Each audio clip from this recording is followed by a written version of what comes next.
monde, j'espère que vous allez bien. Moi, ça va super. Aujourd'hui, je reviens avec une nouvelle vidéo car j'aimerais vous parler des hommes alpha et des hommes pourvoyeurs, à mon humble niveau, bien évidemment.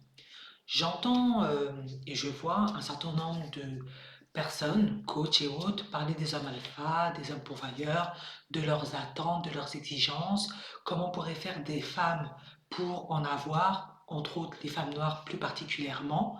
Et moi, je voulais vous donner ma vision des choses, mon expérience et mon retour par rapport à mon vécu en Suisse. Comme vous le savez, la Suisse est un pays riche, même très riche par rapport à un certain nombre de pays qui font partie de l'Union européenne, bien que la Suisse n'en fait pas partie. Les salaires sont très hauts et les diplômes et les qualifications sont les plus élevés dans l'Europe, il me semble. Peut-être même du monde. Ça, il faut que j'aille vérifier. Et je voulais vous dire que ce n'est pas par hasard, c'est parce que vivant ici, côtoyant les Suisses depuis maintenant à peu près 10 ans, voire un peu plus, eh bien j'ai eu l'occasion de discuter avec eux, de voir comment ils fonctionnent, et je me suis aperçu qu'ils accordent énormément d'importance à la notion du travail et à la qualité des choses, bien évidemment. C'est vraiment la clé de leur succès. C'est vraiment un état d'esprit qui est tourné vers la qualité et le travail. Et ça, ces deux notions-là englobent plusieurs paramètres. Et c'est là que je vais venir vous expliquer ce que des hommes pourvoyeurs et alpha, en Suisse en tout cas, hein, parce que j'ai parfaitement conscience que selon les cultures, il y a des petites nuances et différences. Cependant, la notion du travail et de la qualité reste la même pour tous ces hommes. Lorsqu'ils choisissent des femmes, oui, ils vont prendre des femmes qui sont plutôt minces et sveltes. Ça, oui, effectivement, c'est un critère qui est important, mais pas pour tous.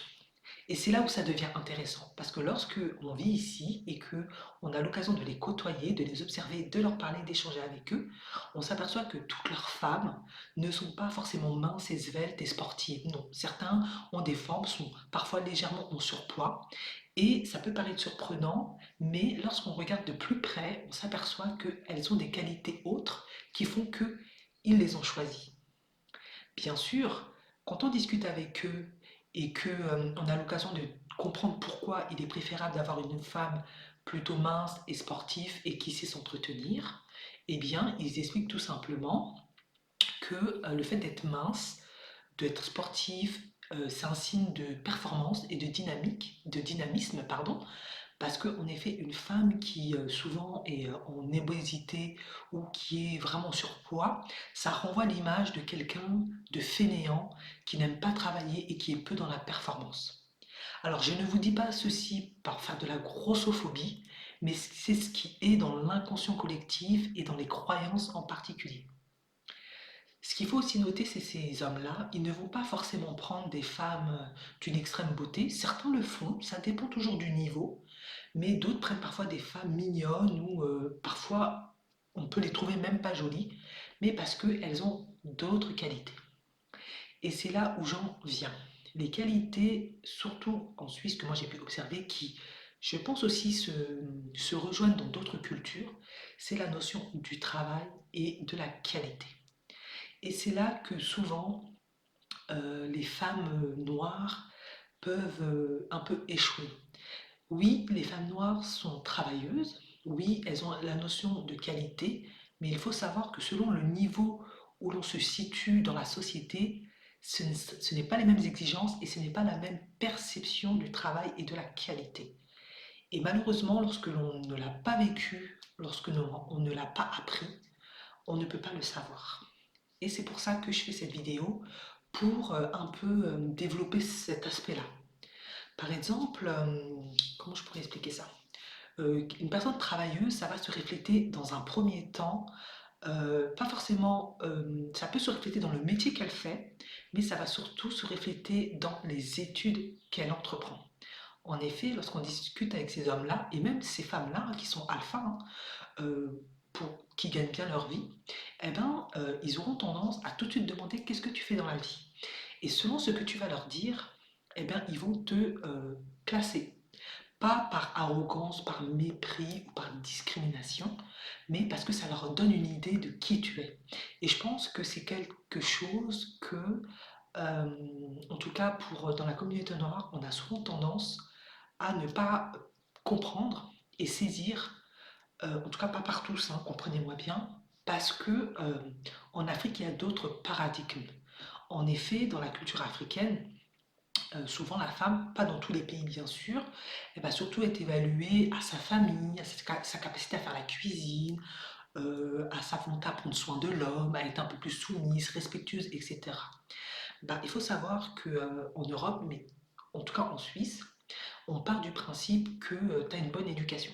Tu es respectueuse, tu as certaines valeurs, tu ne vas pas agresser les gens, tu ne vas pas mal parler aux gens, tu sais te comporter.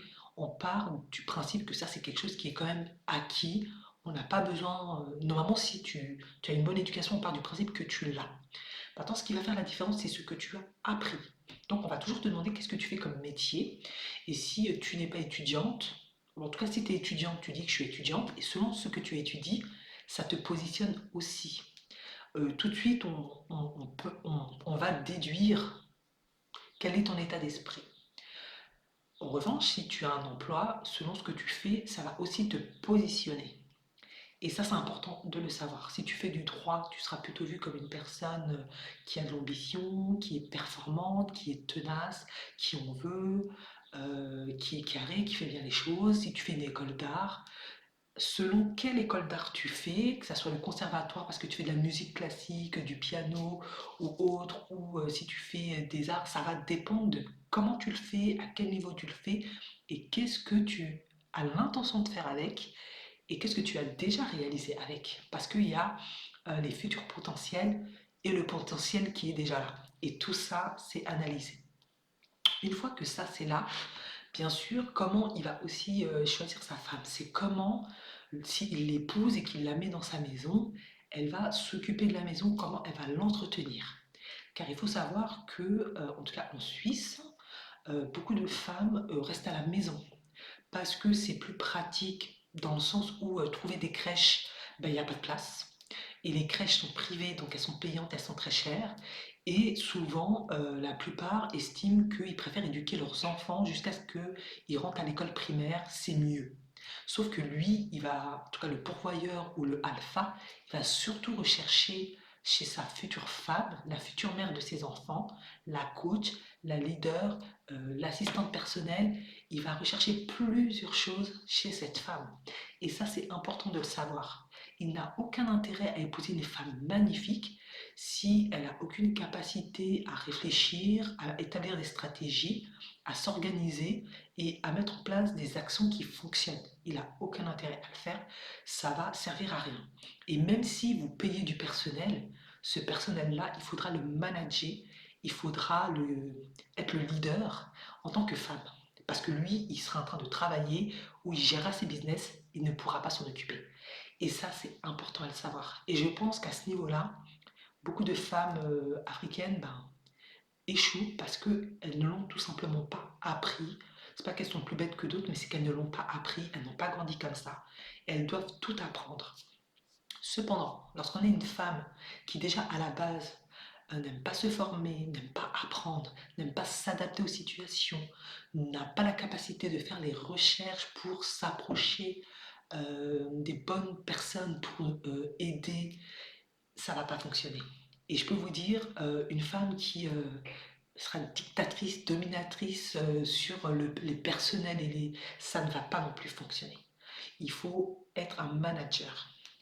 Et ça, c'est des choses qu'il est important de comprendre. Et ces hommes-là, ils recherchent tout ça. Et je peux vous dire que même si vous êtes magnifique et qu'ils vous invitent à manger, à dîner ou à passer un superbe week-end sur son bateau ou dans sa villa, dans un pays quelconque, il va vous parler, il va vous observer, il va vous analyser, et il ne faut pas croire, il va en tirer ses conclusions en fonction de comment vous vous exprimez, comment vous voyez le monde et ce que vous faites au quotidien. C'est comme ça qu'il saura si vous êtes la mère qu'il faut pour ses enfants. Parce que lui, il n'a aucun intérêt à mettre au monde des enfants si ces enfants vont être des perdants demain. Non, lui, il veut une femme qui va mettre au monde des enfants qui vont gagner comme lui, il a gagné. sinon ça sert à rien.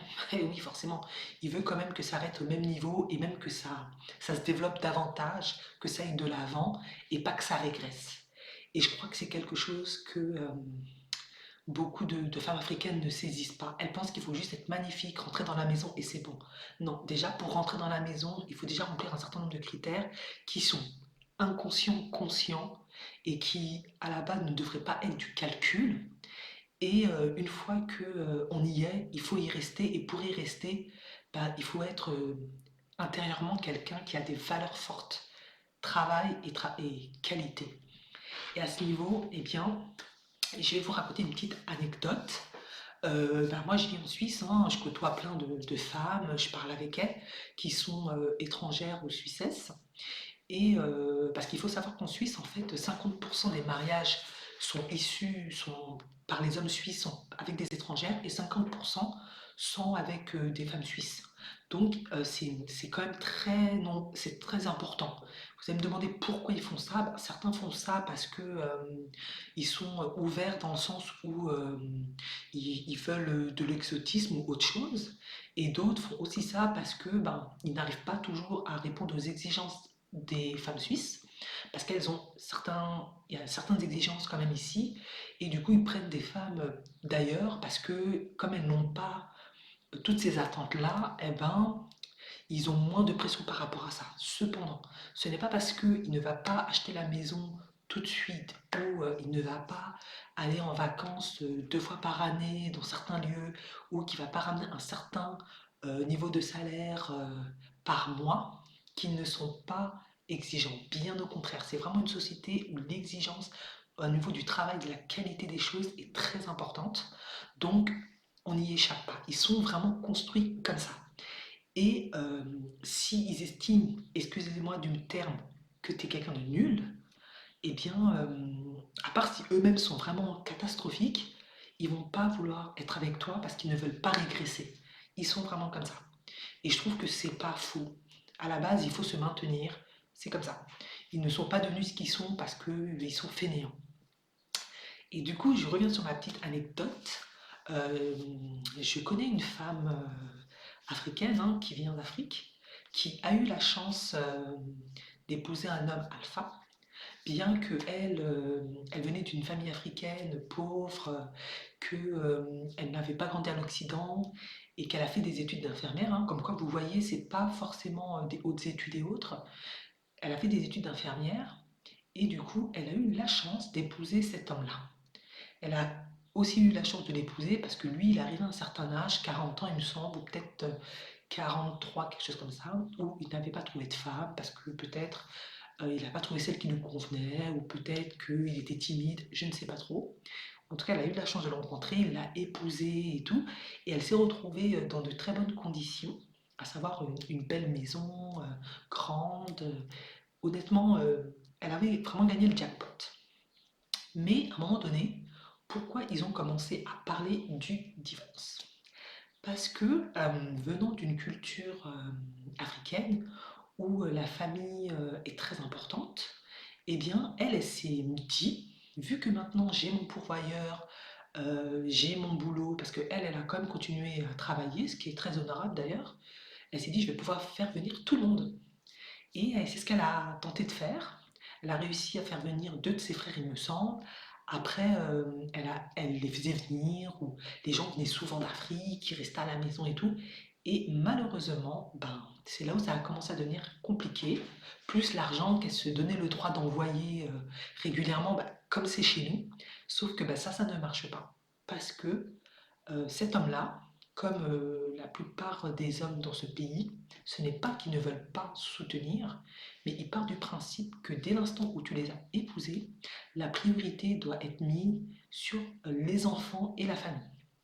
Et elle, c'est quelque chose qu'elle n'avait pas compris et qu'elle n'arrive d'ailleurs toujours pas à comprendre.